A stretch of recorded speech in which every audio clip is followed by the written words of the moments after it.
Everyone. This is Charles Altekruse calling from Salt Lake City in the United States. I am in the middle of an epic road trip, not quite as epic as Tez Steinberg's road trip or water trip, but I'm calling from a hotel lobby here and really excited to be able to moderate this panel on athletes in action as part of the Global Summit and the Impact Games. We have a wonderful set of panelists to share their experiences and insight in sport and how it can be used to advance the goals, the 17 sustainability development goals, as well as the goals of this gathering here. I will let the panelists introduce themselves at their own time. I think they're going to do a much better job than I will, and it will keep the flow of this panel going. COVID-19 has detoured our plans to be together in person in Tokyo in between the Olympic and the Paralympic Games. But I think in the process, Mother Nature has offered us many, many valuable lessons if we are open to learn them. One of them is that we are all part of the same fragile world global ecosystem. Another is that we are all connected, and what happens there impacts what happens here. And the third one, I guess I would say, is that none of us are safe and well if any of us are not safe and well. So what does this have to do with our panel? And more importantly, what does our panel have to do with the broader goals of the summit and the 5 categories that have been laid out? Feminomics, well-being, thriving cities, learning for life, and one ocean. And I'm going to sort of set the table here before I ask Moritz and Kimberly to join in and describe their experiences. And I'm going to say that, or propose that sport is central to the formation of healthy, vibrant, productive individuals, communities, and society. Why else, after all, would sport and play be one of the first and earliest activities of all humans, and in fact of many mammalian species? What do the young of all these mammals do when after they've come out? Well, they play. And what are they doing when they're playing? Well, sport and play is really the first classroom for humans and for others, beings, where lessons in creativity and resilience and courage, discipline, integrity, and collaboration are explored and practiced. And that's why sport and play is so very important to all of us. And I see we've been actually joined by Mikkel, who is going to do an early introduction. Shall I just keep going, Mikkel, or do you want to say something? Please finish up your flow, and then we'll do a proper fluid introduction for all the people that are here ready to make a change. Great.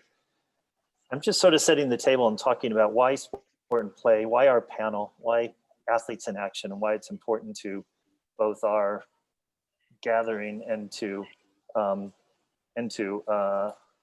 world and the goals that we're trying to advance. And I was saying that sport and play really starts with the individual, as I've just mentioned. The young of all species almost engage in it, at least all mammalian species. And really, the individual is empowered by nature, if you will, through sport and play, when they have access and opportunity. And that's very important, because that has not been granted to all people and to all genders equally. So sport and play is empowering at the individual level, but also is very important at the community level, because after all, we don't do our sport and play in isolated context. We always develop rules. We always develop accountability for integrity and fair play Even kids playing tag will establish all sorts of rules if you watch kids playing. You can't do this, you can't do this, you have to do this, you can't.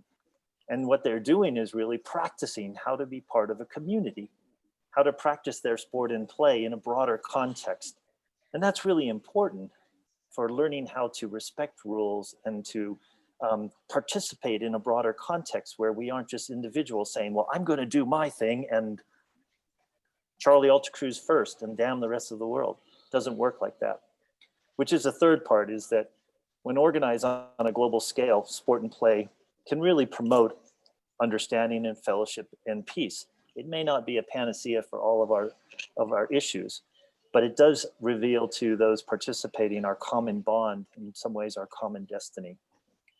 And all these things are captured in, actually, and I'll talk more about this later, in the 3 core Olympic values, which are excellence, which I would say is representative of individual empowerment. The second one is respect, which again, only exists really in a community or communal context.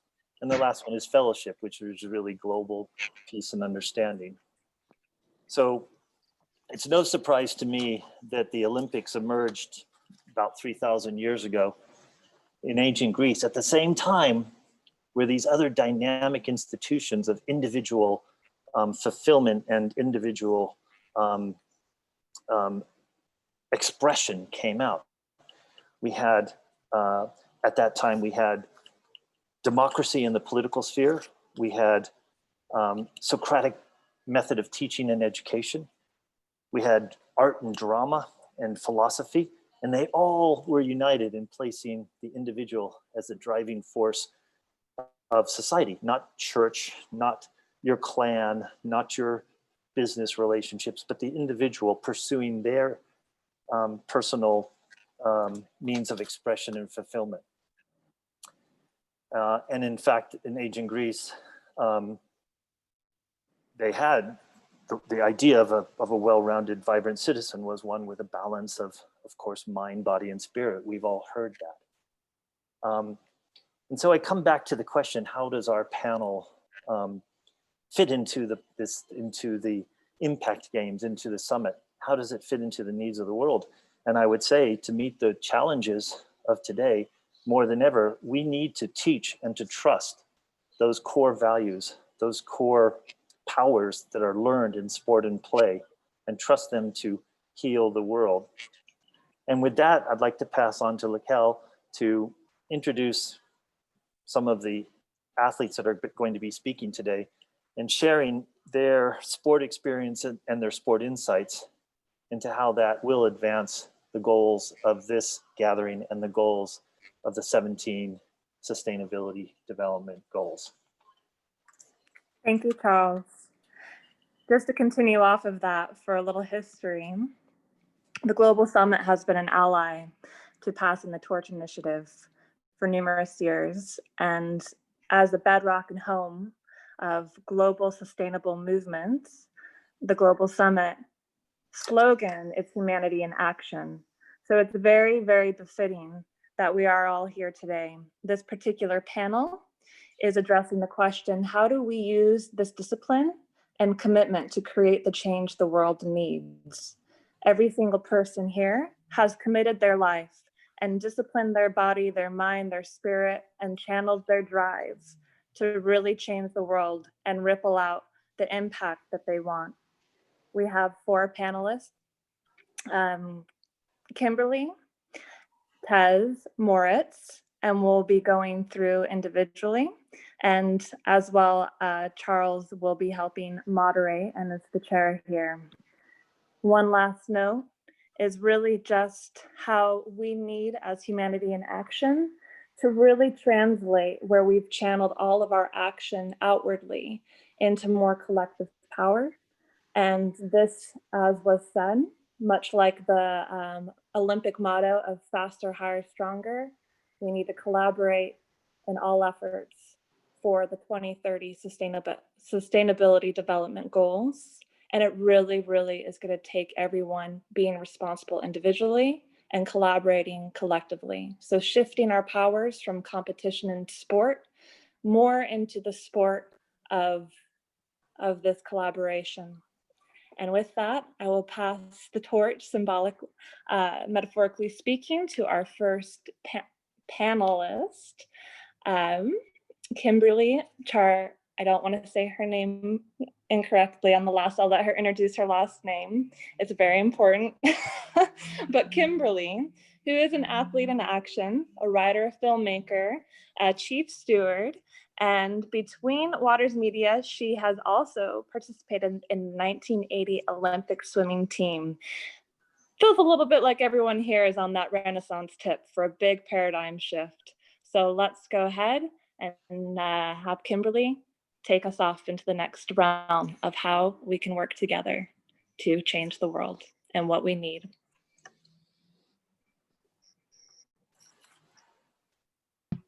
Hi, last name is Carlisle. It's English. You don't say the S like aisle. But thank you, Laquelle and Charlie. Thank you for that great context that you set. But I think we change the world one individual at a time. As I learned as an athlete, with the privilege of traveling all over the world and competing, we all put our pants legs on one leg at a time, as my coach reminded me. So in other words, we're all human, and that was one of the greatest gifts of being an athlete, whether it was just in the, at home in my home state of Florida, or in college out in the West at Stanford. Or being able to wear the USA flag on my swimsuit and cap anywhere in the world. Loved meeting people from all over the world, loved understanding that we are all human. And that is the theme of my work. And I'll just tell you a little bit about it and I think Charlie raised so many good questions, and I want to hear about Moritz as well. And then, we can have a discussion. But from my roots as an athlete, I'll tell you what I'm doing, and then I'll go back to the roots because they'll make more sense. So as my father, who was my swimming coach for all of my career pretty much, reminds me that when I think I've lost my mind, this is my gift to the universe. And my gift to the universe is in a couple of forms. And I don't mean that arrogantly, I mean that fully from a humility of service. My passion is on behalf of animals and the environment, but of course, for also Indigenous peoples and others who are just not valued and respected for the beauty and the intelligences that they possess. And we all know that historically is true all over the world, and it needs to change. So that is my passion. And of course, it's the audience is all of us humans to awaken and transform and move and decide and interact from a place of respect, understanding, compassion, and empathy for all species, all beings, and the planet. So the way I've decided to approach that is taking a piece, and I'm actually speaking with you from Flag Ranch in the foothills of Northern California, east of San Francisco, where it's very hot. So if you start to see me sweating, I have an old house and does not have air conditioning, although it has very tall ceilings. But it's late in the day here on Monday, and it's very warm. But surrounding me are 59 horses, 54 of them big, 5 of them small, little minis, from all performance arenas, from a lot of different walks of life where they've been disregarded and discarded, and a group of pretty remarkable wild horses who we've taken in as our government in the Western US embarks on eradicating them, which is a whole other story. But we represent the horses and their voices and their stories. And again, the inspiration is to show their value and their intelligence and their long-time partnership with humans. But that's evolving. They partnered to build our civilization and transport us. And once the automobile showed up, they were moved to the periphery. But I would argue they're moving now into even more valuable form of partnership with us, which is awakening us to their many intelligences, like all the unseen intelligences, body wisdom, intuition, leadership that's based on bonds built on trust and respect, if you can imagine that, magnetic leadership that's earned, etc. And we tell their stories. We offer them life here on the ranch for a lifetime. We have people come and immerse with them when we don't have a pandemic, and we tell their stories. And then the entity that I created some years ago that carries their stories is called Between Waters Media, which, as Laquelle mentioned so nicely, it's anything written, printed, digital, and film, pretty much. And again, the goals are aligned to, I think the best way we awaken is to be informed.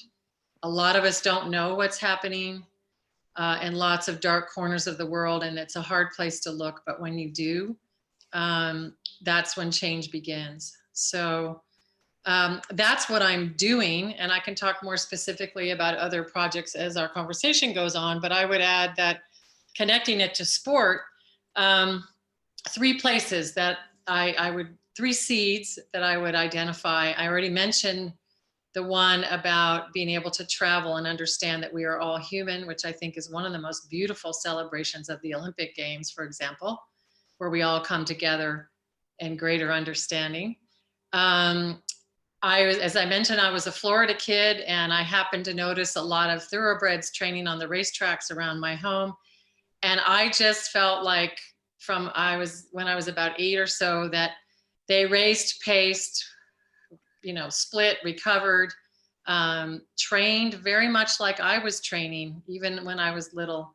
And all I ever thought of them was a fellow athlete, but in a different body. So there was an early seed there of a cross species. I saw them as fellow athletes. They were a different species, but certainly not lesser, and maybe in some ways greater. My goodness, can they run?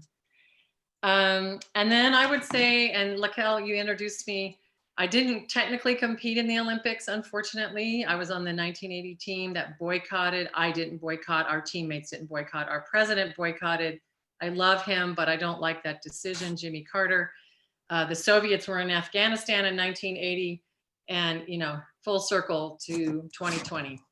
But not going informed for me a larger worldview than just my own ambitions and goals, and made me understand that there are people on the planet that have harrowing,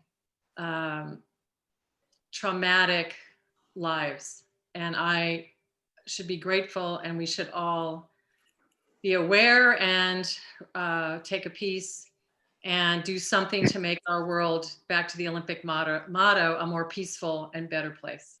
So that's my intro for now. That's beautiful. And that's actually very aligned for those watching and tuning in that are unfamiliar.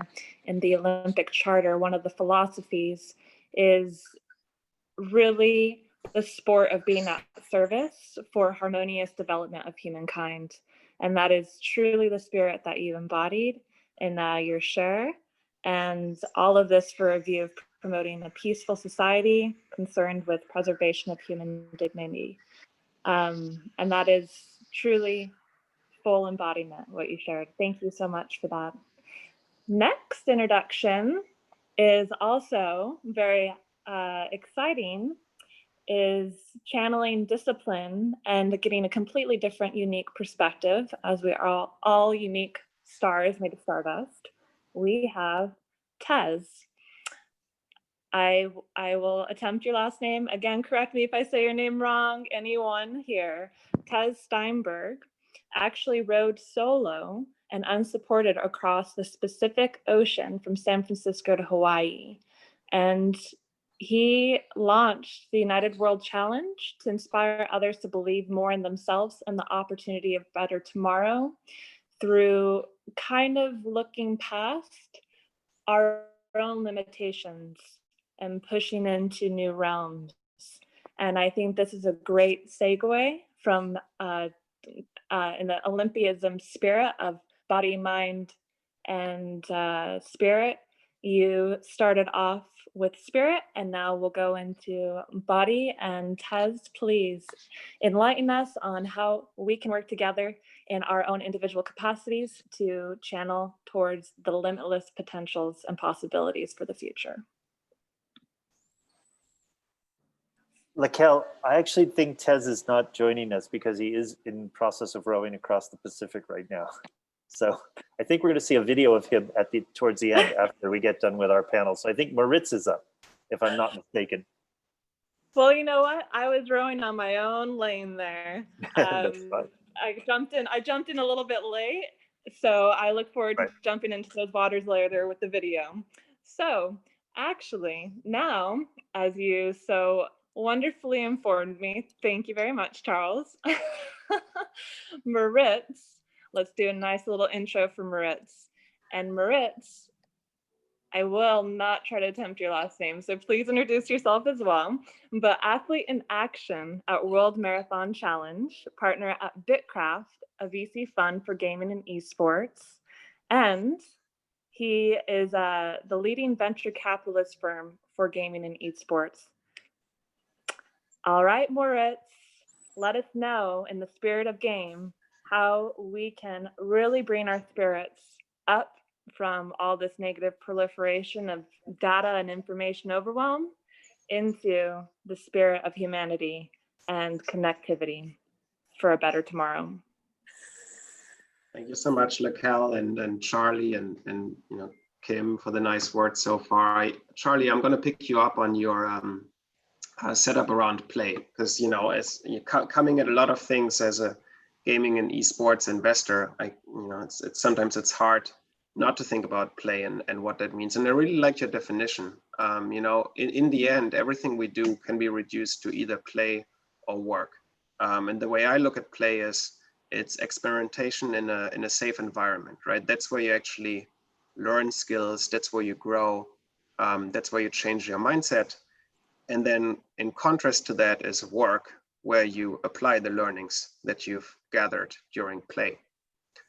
So play was instrumental to my own upbringing. You know, my current gaming and esports focus started in the late 90s, early 2000s, when I was a competitive video gamer myself, actually beating around 13 million players in what was the best-selling game at the time. And my first, you know, quote unquote job as a teenager, which later paid for my undergraduate and graduate education.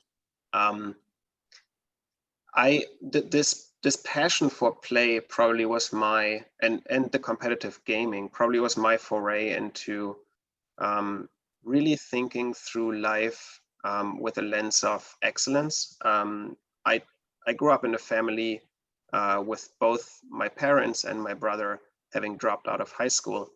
And the bar for me was relatively low. It was essentially finishing high school. And by the time I graduated high school, I was actually slightly afraid of going to college, so I didn't. And I joined IBM, and I had a bit of a detour that with some luck still led me to pursue great things and you know, I was lucky enough to get great exposure in the industry with the help of IBM. And later on find my way to some fine academic institutions. But I think a lot of the passion and the drive really came from the play and, you know, the experimentation during the video game days. So more recently, over the past, say, 3-4 years, you know, looking back at getting a lot of things out of the system between wanting to go to that university or wanting to work for that particular employer. Friends and I focused more on physical, mental, and spiritual experiences, and really taking a holistic look at life and see where else we can, quote unquote, play and push ourselves and experiment, and really take in the wealth of experiences that are out there, you know, and not have work and school consume 100% or even 90% of our precious time. So we went on the mental and spiritual side. There was a lot of focus on meditation, you know, holotropic breath work, and really diving deep into you know, the inner states. on the physical side, we pushed ourselves from endurance races, marathons, to ultra marathons, to Ironman. Actually competed with a good friend of mine in the Ironman Euro Championship. And then last year, we did a 7-day self-navigated and self-sufficient race through the Sahara. It's the race dubbed as the hardest foot race on earth, the Marathon des Sables, where I met a friend with whom I embark on the current challenge, which is the challenge that Empowerment Works and the World Marathon Foundation are so kindly supporting. And basically next year in November, December, we'll attempt to run 7 marathons on 7 continents in 7 subsequent days, so in 168 hours, starting with the first marathon in Antarctica on November 30th, 2021. And, you know, kind of coming full circle at play and the physical challenge, but also the mental challenge here, because you mentioned it in the beginning, it's a privilege to play as well. And the cause we're supporting speaks to that, and our acknowledgement really that we can do these things and we have access to them, but also we're in physical and mental shape to do them. So what we're doing also with the race last year, but the one that's coming up, the 777, we'll be raising money for Johns Hopkins University, and all our funds are going to research studies that are funding our insights into anxiety and depression. I'll pause here, and I know we want to also cover some additional questions in the panel, so I'll hand it back to you, Charlie and Laquelle. Thank you. So Laquelle, much. Go ahead, Charles. just a check. How much time do we have left now for questions or for next steps? Or I actually am curious how long the video is, and otherwise we have 30 minutes, I believe. because I think the video is about 5. Well, let's continue, and then we can see if I'm sure the video will be available online too. So since we have these panelists, and I hope Kim is still with us, we can get going. I just want to say a quick thing about my project. So I started a project called Passing the Torch, and it looks to build platforms for Olympic inspired people. So not just Olympic and Paralympic athletes, but other Olympic enthusiasts around the world, because that really is the greater mass of people to get involved and to use the principles that we've talked about today of Olympic spirit and Olympic values and to make a better society. I think some people forget that the Olympics, and Laquelle mentioned it, and so did Kim, the Olympics were really rebooted about 125 years ago, and it didn't have as its mission to create the biggest sporting game in the world, once every 2 years. Its mission was, as Laquelle mentioned, to educate the world's youth through sport to contribute to building a better and more peaceful world. And that has only one word of those is sport. The rest of it is education and youth and generations and so forth. And so in Passing the Torch Initiative, which is a project of Empowerment Works, we've unpacked that to focus on 5 practice areas. Education is in the sharing of wisdom and experience to others. Youth is in the recognition of this and future generations. Sport is in the pursuit of active, healthy lifestyle in order to fit that fit mind, body, and spirit. Better world, it is in a more sustainable, eco-viable planet, and peaceful world in a more diverse, equitable, and just society. So you can see from the mission statement of the Olympics, we can actually be empowered to identify many different goals and causes, such as Moritz mentioned. And these dovetail really well with the 17 Sustainability Development Goals of the United Nations. I won't go through all the convergence that exists there, but I'll just end by saying this isn't about, the Passing the Torch platform is not about just Olympians, as I said. It's really open to all who see the inspiring and convening power of the movement And we really see all human beings, and maybe all sentient beings, I think Kim would say, as having their own Olympian within. What's important is that we just need to ensure that there's access and opportunity to tap into those individual voices and power so that they can build then community capital, social capital, and world understanding and peace. So I guess I'll ask, I'm not sure if we want to go now to the video or share some questions, or if anybody has any additional comments to pursue, but should we queue up the video? I think as just to add one other thought into that, and while I share, we should queue up the video, and then we'll do the video, and then we can finalize with some questions. Is, as you were mentioning, the Olympics being the foremost sport competition in the world, there's 200 nations participating, over 200. And one thing that's really pivotal in the testimonials here for this spirit of change in a world of so much uncertainty, some of that uncertainty can give some anxiety, and we're just in a transitional period. And I think it's actually a place where we have an opportunity to recalibrate and have a more symbiotic value chain between nature, human values, and technology, and really streamline those things and kind of align into that Olympianism spirit, which is in the Olympic Charter. And I think it's so important to actually say this, the exact verbatim words, but the enjoyment of the rights and freedoms set forth shall be secured without discrimination of any kind, such as race, color, sex, sexual orientation, language, religion, political or other opinion, national or social origin, property, birth, or other status. And I say that as a closing point to the symbiotic value chain of how we can all grow individually, and that responsibility in and of itself can help us grow together to be more symbiotic in this shift and recalibration period. Well said. Yeah, and I think it's worth just quickly on that. This isn't all about the Olympics. This is about using sport and athletes in action to better the world. But like Hel points out, that I mentioned that the word sport is only one of a dozen words in the fundamental mission statement of the games. But if you go and read the Olympic Charter, which Laquelle was referring to, it is actually several pages of which many of these other ideas, which are lost often in the international Olympic movement, are expressed very clearly.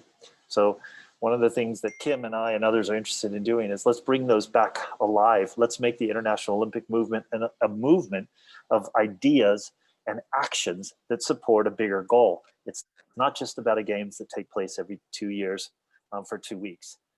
So with that said, shall we go to the video, and then if we have time, come back and exchange a few more ideas and questions?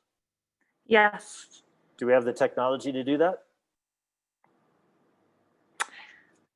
We should. Let's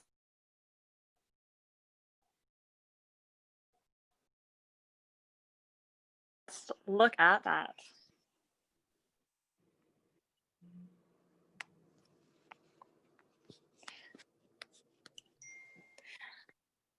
Well,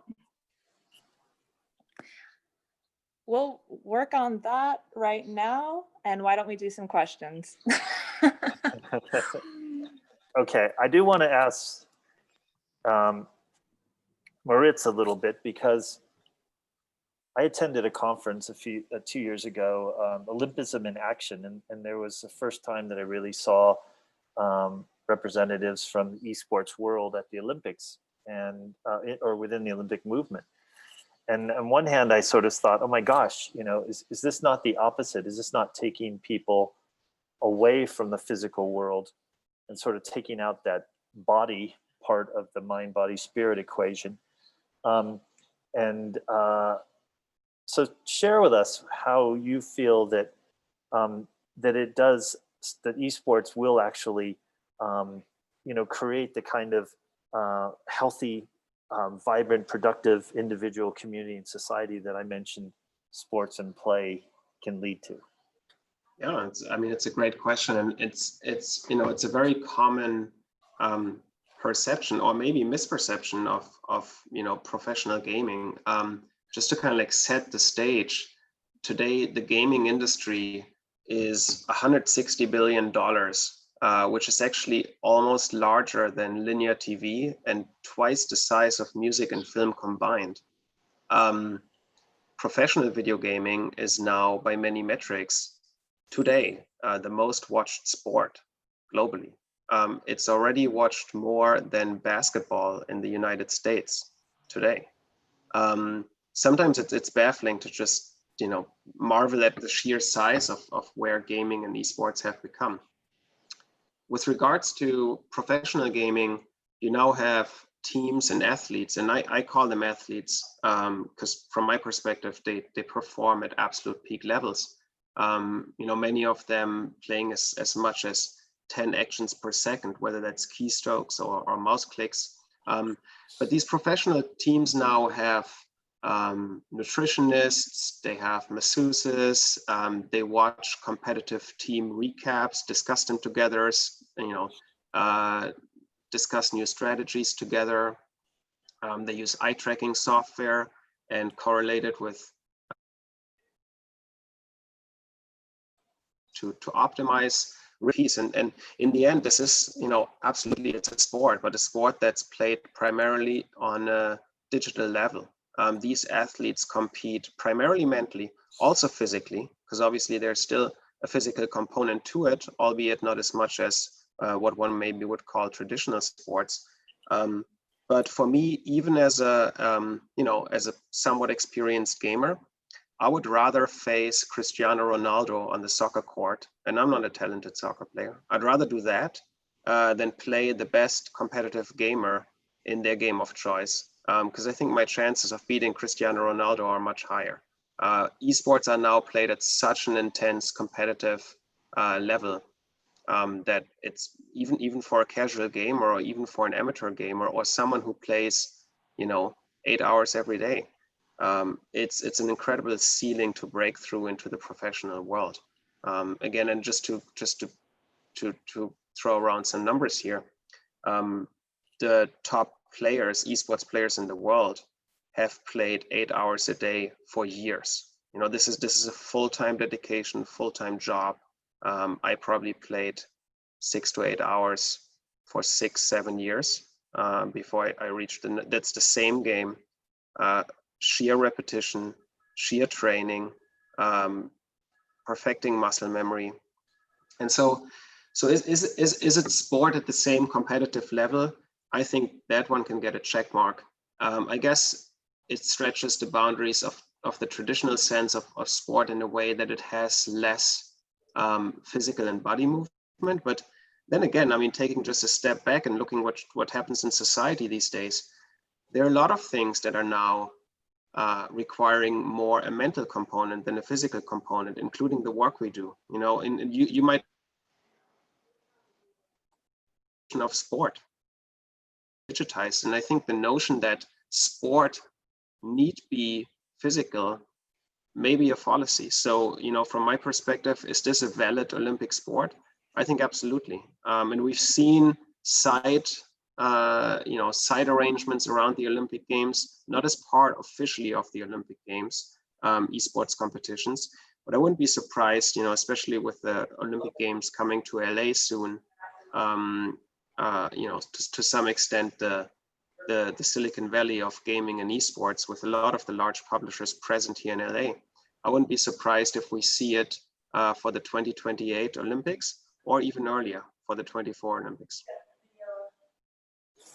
Well, fair enough. What you've mentioned is that there needs to be a balance in that mind, body, spirit idea, and you brought to attention that maybe it's been more weighted traditionally in the mind and in the body component of that, and I think that is actually the case. And in that sense, we agree, because one of the things, there's been sort of a a artificial firewall in some ways between athletes and other areas like politics and so forth. They've often been told to keep out of those areas. And one of the things we're seeing now in the post-COVID, or not post-COVID, the COVID-19 world, and in the George Floyd Black Lives Matter, is we're seeing how politics, you know, there's an expansion beyond just the body physical component of sport to say, you have currency, you have a platform, you have moral authority, you have responsibility, perhaps even, to participate in these other realms, more in the realms of spirit and mind. You know, that to stay in that balance, you can't just function in one. So I think we're in agreement then on that regard. And maybe just a small addition. I mean, most of the most popular esports, and I think those that will make eventually their way into the Olympics first, are actually team-based. You know, so the most popular formats are still played in a 5 versus 5 setup, less so solo mode. So you'll see these teams communicate constantly, you know, over a 1 or 2 hour, 3 hour interval. There's not a single 10-second interval that passes by without the team regrouping, re-strategizing, re-coordinating the gameplay. Fantastic. I'd like to bring Kim back into the discussion before we are forced to leave, because she seems to be particularly active in taking the role of the athlete activist out into the world. She's making films. She's participating in petitions and programs to save the dolphins and whales. So I'd like to ask Kim to rejoin us and to maybe talk about how she sees the role of the athlete beyond just merely a sports figure. Kim? Second. All right, can you hear me now? Perfect. We can hear you. I don't think your video's on again. All right, let me try. There you are. There you go. Perfect. They had changed my status, so now I'm a panelist again. So I heard the rest of your question was about the platform of an athlete to be an activist. Was that essentially what you were asking me to comment on? Correct. Well, I think, as I said earlier, the boycott of 1980, and I'm not the only one of my 80 teammates that I've met that feels this way, but I think we're a little bit in the minority, which is that was a gift, that I don't think I would have been set on this life course without it, without being forced to recognize the forces at work on the planet, the people who have harder goes than most of us. And then as I listened to the call of the animals and realized it wasn't just something everybody had, but something that was unique to me, particularly the horses. But for me, it's all animals, as I said earlier, the planet, indigenous peoples, other people who don't have a voice and have been systematically discriminated against and injustices levied against constantly. So I feel very passionate about that. And I feel like any of us who have a platform from which to speak ought to use it. And I think it's not from ego. And it's taken me a long time to kind of peel away what the motivations were, but it's really of service, as I said earlier. I think a lot of Olympians have this. We don't know quite where to put it. And we're also a little shy, if you will, about tooting our own horn about being Olympians. But I have decided that, especially when I'm writing to congressmen and others, it's time to pull out that card and not be shy about using it, because it does say something that doesn't need to be explained. And then we can get to the conversation that we really want to have, which is how to make whatever occurrence is happening different, or to eliminate it, or to bring attention to it. So I'm a huge advocate of anybody with a public platform, no matter how large it is, to use it for public good. And I think, honestly, my bias is, if you're not, we really need you to, so get on it. Great.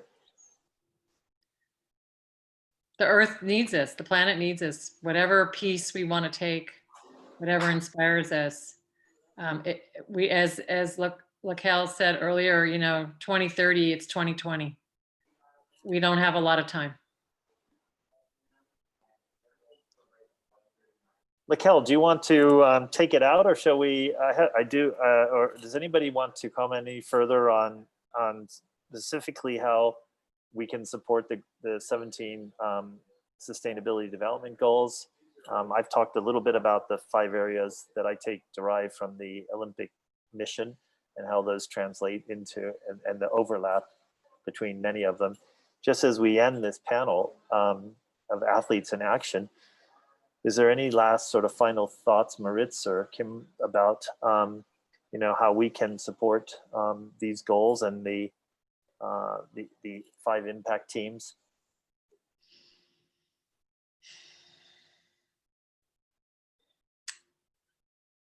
Moritz, do you have thoughts on that?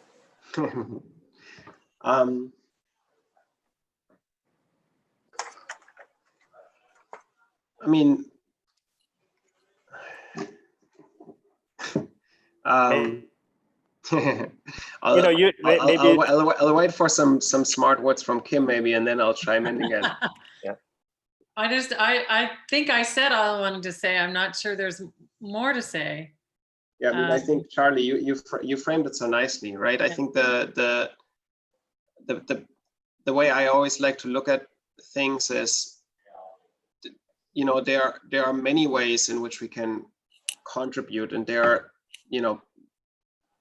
I think the most important thing we can do is acknowledge the privilege of, being able to do these things, and really like investigating what are all the underlying assumptions that even enable me to do these, and like, are they granted to everyone? And when we do these crazy things and do our races and run across the desert and jump on a plane to, even visit 7 continents in 7 days, there are a lot of things in that yeah, I mean, that's a significant feat, but it's also a significant feat supported by a lot of stuff and a lot of things that are given to us that others don't have, right? So for me, any of the physical activity goes back to even being mentally in the right place to do them.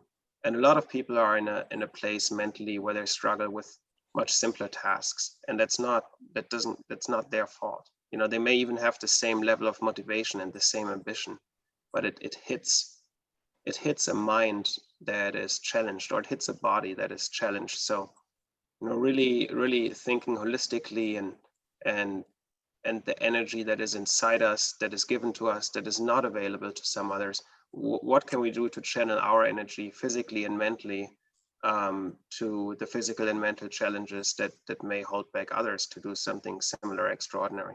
So I like the well-being and the power within. I think that those are extremely powerful goals and things that are often overlooked or taken for granted.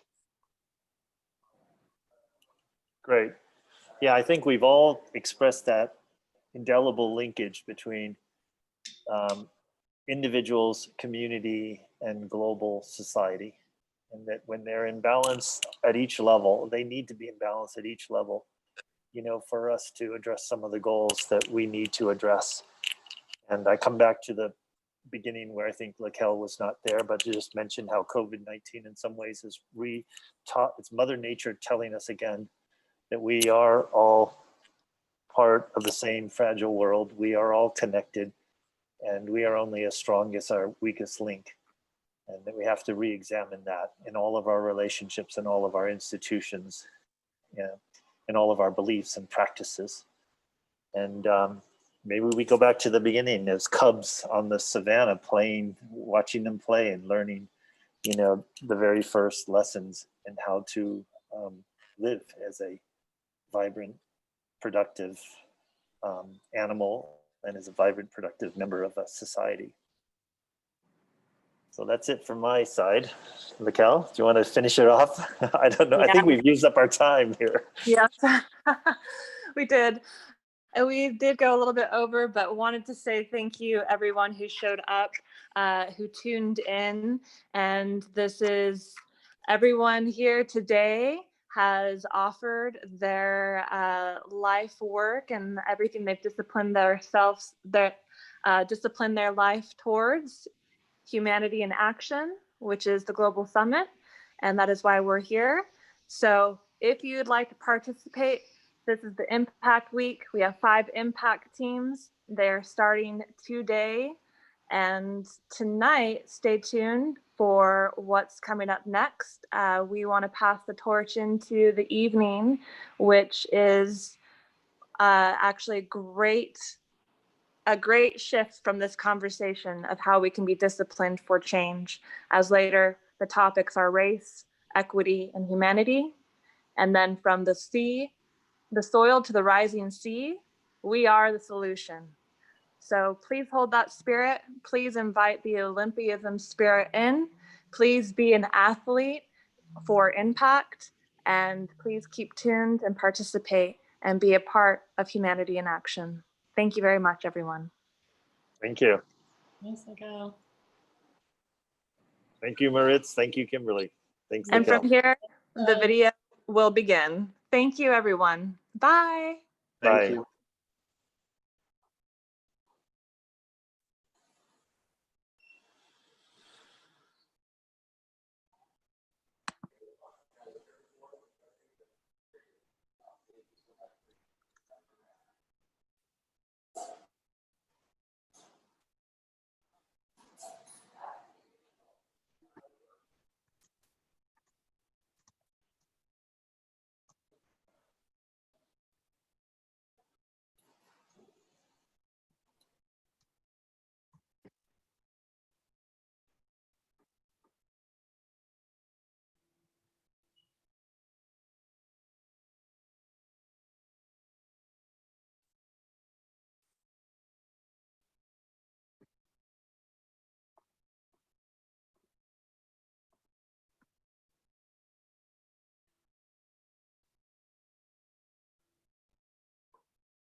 And night for up to 3 months.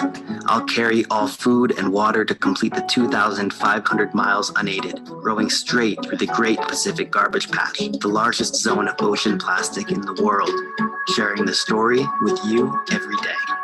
The first time I crossed an ocean, I was 17. The United World College of the Adriatic gave me a full scholarship to study alongside peers from 85 different countries, all on scholarships as well. Making friends from all corners of the world and discovering our shared humanity, attending UWC was the most transformative experience of my life. That's why, as part of this row, I'm raising new scholarships to pass the UWC experience on, focusing on students with a passion for ocean conservation. We're calling this crossing the United World Challenge. My name is Terrence Steinberg, and like my friend did 10 years ago, I'm inviting you to join me. 10 years ago, a friend invited me to join him in a triathlon. I was experiencing depression, and it felt like I had nothing to lose.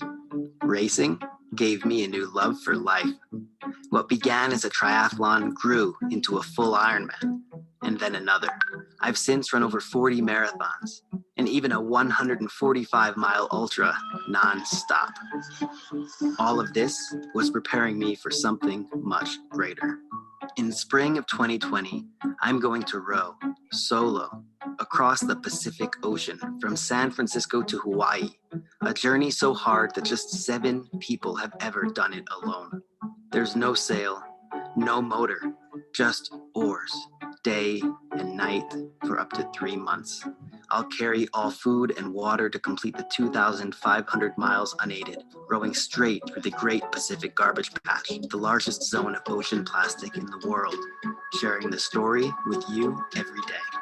The first time I crossed an ocean, I was 17. The United World College of the Adriatic gave me a full scholarship to study alongside peers from 85 different countries, all on scholarships as well. Making friends from all corners of the world and discovering our shared humanity, attending UWC was the most transformative experience of my life. That's why, as part of this row, I'm raising new scholarships to pass the UWC experience on, focusing on students with a passion for ocean conservation. We're calling this crossing the United World Challenge. My name is Terrence Steinberg, and like my friend did 10 years ago, I'm inviting you to join me.